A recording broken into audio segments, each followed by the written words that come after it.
Olá, galera, sejam bem-vindos. Vocês são muito especiais para nós.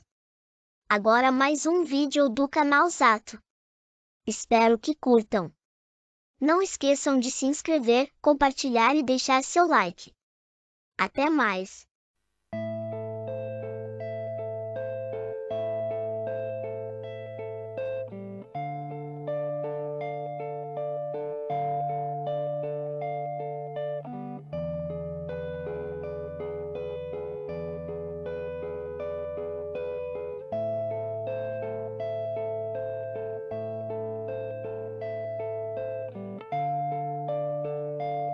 Capítulo 8. O dilúvio. Então se arrependeu Deus de ter feito o homem, e isso lhe pesou no coração. Segundo o Evangelho, Deus mandou destruir a humanidade, fazendo chover 40 dias e 40 noites sem parar. A chuva caiu sobre a terra durante 40 dias e 40 noites. As águas cresceram e levantaram a arca, que foi elevada sobre a terra. As águas iam sempre crescendo, engrossando e subiam muito acima da terra, e a arca flutuava à superfície das águas. A enchente aumentava cada vez mais, e tanto que cobriu os altos montes existentes sob os céus. As águas ultrapassaram 15 covados do vértice dos montes por ela cobertos. Quais são as provas que comprovam que ocorreu o dilúvio? Existem deformações geológicas, que indicam uma área de devastação de 100.000 quilômetros, próximo a Ur, no norte de Bagdá. Também há indícios no Vale da Mesopotâmia que ocorreu uma inundação com vasta expansão de águas do Mar Morto, por volta de 5.600 a 7.300 a.C. O Mar Morto situa-se no Oriente Médio, na região da Palestina, banhando os territórios da Jordânia, Israel e Cisjordânia. Com a cheia, a costa do mar se ampliou para o norte e para o leste, com o nível de água elevado a centenas de metros. Evidências geológicas obtidas em amostras de rochas sedimentares retiradas do fundo do mar constatam uma precipitação de um assoalho de 150 metros de profundidade em seu leito. Essa precipitação pode ter sido formada por escombros de cidades que existiam em suas adjacências. O mais assustador é que o dilúvio foi provocado propositalmente, por meios artificiais, a fim de eliminar parte da população da Terra. Essa visão do cataclismo provocado foi descrita nas escrituras judaico-cristãs, em fontes egípcias, assírias, persas, asiáticas e nas escritas cuneiformes da Suméria. Os blocos da Mesopotâmia afirmam que a realeza suméria controlava o clima na região do rio Nilo por meio de reguladores de frequência magnética. Esses reguladores eram formados por discos de eletroprata e ouro, capazes de emitir ondas magnéticas de satélites. Essas ondas eletromagnéticas podem ter sido as causadoras da movimentação de placas tectônicas, provocando alagamentos e aumento da incidência de chuvas, e, em consequência, o dilúvio. Todavia, uma das provas-chave de que o dilúvio foi provocado por meios artificiais é que Noé foi chamado, com antecedência, para construir uma arca para salvaguardar espécies animais e vegetais. Se ele foi avisado com antecedência é porque alguém sabia que o dilúvio ia acontecer. E qual motivo teria alguém para provocar esse cataclismo? As escritas sumérias afirmam que os pleiadianos provocaram o dilúvio porque a população humana estava aumentando em proporções assustadoras em relação a eles. Temendo uma represália nas minerações, que possuía o domínio da regulagem dos padrões climáticos, resolveu reduzir drasticamente o número de trabalhadores nas frentes de minérios. Farei desaparecer da face da terra o homem que criei, o homem e o animal, os répteis, as aves dos céus, porque me arrependo de os haver feito. Gênesis 6:7. A chuva torrencial durante 40 dias e 40 noites pode ter levado a uma alteração geográfica desse porte. A atmosfera possui capacidade de água flutuante suficiente para alagar um planeta inteiro? Na atmosfera existe cerca de 13 milésimos vezes 1 metro e 15 milésimos cúbicos de água suspensa, correspondendo a 13 vezes 1 centímetro e 18 milésimos cúbicos de água, enquanto a área da superfície da Terra é de aproximadamente 510.065.500 de quilômetros quadrados. Considerando que toda essa área fosse plana, sem rios e oceanos, e desconsiderando o volume de água absorvido pelo lençol freático, a quantidade máxima de água existente na atmosfera derrubada por dia não seria suficiente para encobrir montanhas, nem após 40 dias de 24 horas. O volume de água máximo caído em forma de chuva seria de 13 vezes 1,018 centímetros cúbicos de água por dia. Para calcular a altura da água da chuva, utilizamos a seguinte equação. Considerando que o volume de água existente na atmosfera é igual à área da Terra, vezes a altura da inundação. A altura da inundação, igual 13 vezes 1,018 centímetros, dividido por 51 vezes 1,017 centímetros quadrados, que é igual a 2,55 centímetros por dia. Logo, se a capacidade máxima de água flutuante na atmosfera caiu sobre o planeta, não considerando a drenagem da água para rios e oceanos nem a absorção do lençol freático, a altura máxima atingida pela chuva foi de 2,55 centímetros ao dia. Essa altura, mesmo que multiplicada por 40 dias, está em desacordo com a inundação narrada no Evangelho. O Monte Arará foi utilizado como referência bíblica para dar ideia da amplitude do dilúvio. O texto bíblico diz que a Arca de Noé veio ancorar nas montanhas do Morro de Arará, onde um dos picos mais altos possui 5.137 metros. Mesmo que não houvesse drenagem para rios, lagos e oceanos, e considerando que toda a água da chuva caísse apenas sobre a parte sólida do planeta, que corresponde a 30% da superfície da Terra, o volume de água teria sido no máximo de 3,65 metros de altura. Isso também não considerando o lençol freático que absorveria grande parte dessa água.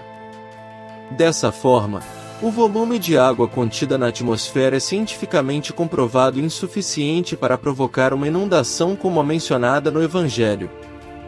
Sem sombra de dúvida, o dilúvio não foi provocado por uma chuva torrencial. É provável que tenha havido um tsunami provocado pelo deslocamento de placas tectônicas. Todavia, o que poderia ter provocado esse cataclismo? Existem duas hipóteses. A primeira sobre o choque de um meteorito com a Terra, ou a passagem de um astro nas proximidades de nosso planeta. Pelos estudos de Zecharia Sitchin, existe um astro chamado Nibiru, ou a estrela Absinto, denominada pelo terceiro e quarto anjo do Apocalipse, que cruza o sistema solar em uma órbita elíptica a cada 3.600 anos. Sitchin calculou em seu livro, Fim dos Tempos, os prováveis períodos da passagem desse astro nas proximidades da Terra. A primeira vez que esse astro passou por aqui foi em 10.900 a.C., a segunda vez foi em 7.309 a.C., a última passagem foi em 556 a.C. e a próxima será no ano de 2900 d.C. Em todas as passagens do Nibiru, houve cataclismos por causa da desestabilização do eixo da Terra. Segundo a teoria de Sitchin, o dilúvio pode ter sido causado pela passagem do Nibiru nas proximidades da Terra. Em uma segunda hipótese, esse cataclismo não foi causado pela passagem da estrela Absinto, mas provocado artificialmente por um deus da antiguidade. Isso faz mais sentido de acordo com os trechos bíblicos, pois os mesmos afirmam que a catástrofe foi prevista e teve como finalidade dizimar a população da Terra pela fúria de Deus. Partindo desse princípio, o Deus do dilúvio foi um Deus da antiguidade que possuía a mesma tecnologia que alguns países possuem hoje em dia. Alguns governos possuem meios tecnológicos capazes de provocar catástrofes em qualquer região do planeta. Eles podem fazer isso por meio de manipuladores sísmicos subterrâneos ou bombardeios eletromagnéticos da ionosfera. No passado, a ameaça entre potências era feita pela bomba atômica. Hoje tem sido feita por aparelhos como o Raar, que mencionarei mais adiante neste livro. Segundo Gênesis 6:9, Noé andava com Deus e achou graça diante do Senhor. Por isso, Deus o mandou construir uma gigantesca arca de cipestre, calafetada de betume por dentro e por fora, com 300 covados de comprimento e 50 de largura e 30 de altura. Segundo o côvado egípcio, o tamanho da arca correspondia a 170 metros de comprimento, 28 metros de largura e 18 metros de altura, com a capacidade volumétrica de 568 vagões ferroviários. A versão bíblica diz que a Arca de Noé veio ancorar nas montanhas do Morro de Arara. Porém, nenhuma notícia arqueológica se tem do encontro de um artefato tão significativo que pode resistir ao impacto de um cataclismo. O encontro de partes da Arca de Noé teria um significado fundamental na história da evolução e preservação das espécies. Não seria a Arca de Noé uma nave com tecnologia avançada? Uma história parecida ao dilúvio foi encontrada no épico babilônico de Gilgamesh. Conta que um rei embarcou em uma jornada para descobrir o segredo da imortalidade e no caminho conheceu Utnapishtim, um dos sobreviventes do grande dilúvio. Utnapishtim havia construído a arca a pedido do deus Enki para salvar homens, animais e metais preciosos. Outra narrativa semelhante foi encontrada no livro dos Vedas, o livro sagrado do hinduísmo, escrito em sânscrito por volta de 1500 a.C. Se o livro dos Vedas foi anterior a Moisés, a narração desse livro sobre o dilúvio não pode ter sido copiada dos trechos bíblicos. Brahma, transformado em peixe, se dirigiu ao piedoso monarca Vaivasvata e lhe disse: chegou o momento da dissolução do universo. Em breve estará destruído tudo o que existe na terra. Tens de construir um navio em que embarcarás e teres embarcado sementes de todos os vegetais. Esperar-me-ás nesse navio, e eu virei ter contigo, trazendo à cabeça um chifre, pelo qual me reconhecerás. O santo obedeceu. Construiu um navio, embarcou nele e o atou por um cabo muito forte ao chifre do peixe. O navio foi rebocado durante muitos anos por entre as trevas de uma tremenda tempestade, abordando, afinal, ao cume do Monte Mava, Himalaia. Brahma ordenou em seguida a Vaivasvata, que criasse todos os seres e com eles povoasse a terra. Vedas. O que poderia naquela época prever a ocorrência de um cataclismo?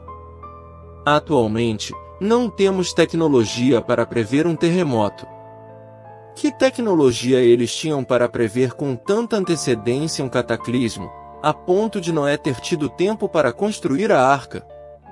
A antecedência foi tão grande que é mais possível que o dilúvio tenha sido provocado por meios artificiais. Afinal, quantas arcas estão sendo construídas hoje em dia, sem que a humanidade tenha conhecimento? Em 2008, na ilha de Svalbard, na Noruega, foi inaugurado o Cofre do Fim do Mundo. A Caixa Forte Internacional de Sementes consiste em um cofre que abriga sementes de todas as variedades de plantas, em uma parceria entre o governo norueguês e a Organização das Nações Unidas, ONU. A Caixa Forte fica a uma profundidade de 120 metros dentro da montanha de Spitsbergen. O diretor do projeto, Kerry Fowler, afirmou que a iniciativa visa salvaguardar a agricultura mundial no caso de que um grande cataclismo venha a acontecer futuramente. A Terra havia se transformado em um covil de raças guerreando-se entre si. Por isso, a realeza tomou a decisão de provocar um cataclismo. Antes disso, os Pleiadianos retornaram ao planeta de origem. Porém, Noé, cujo nome era Ziusudra, foi incumbido de construir uma arca para salvaguardar apenas sementes e espécies de animais. E depois veio o dilúvio, e após o dilúvio, a realeza tornou a descer mais uma vez do céu. Escritos sumérios. Ziusudra, Noé, morava em Shuruppak. Era considerado um homem de genealogia perfeita e sua descendência chegava a viver 800 anos. A Bíblia afirma que Noé caminhava junto com os Elohim, os deuses que haviam vindo do céu. Atatur, o rio da abundância, se tornou uma corrente de ódio.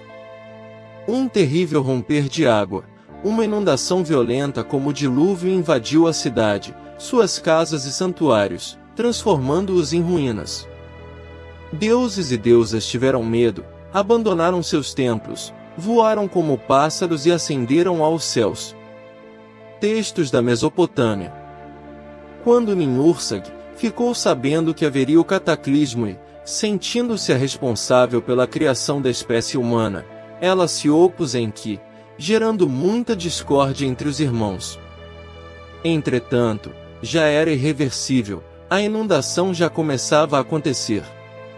Antes de a realeza de Anu subir aos céus, Enki disse: que a espécie humana pereça, pois a perversidade do homem é grande na terra. Escritos sumérios. Porém, Noé desobedeceu. Além de ter preservado as espécies, o material genético solicitado por Enki, ele salvou inúmeros terráqueos.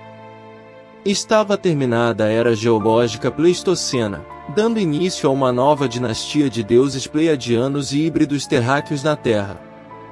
Após o dilúvio, os sobreviventes aguardaram a secagem da terra entre o rio Eufrates para recolonizar a nova cidade de Sinar. Todas as regiões e o espaço do porto centrados no paralelo norte 30 graus, não foram destruídos com o dilúvio. Portanto, essa catástrofe não foi considerada um desfecho trágico para toda a humanidade.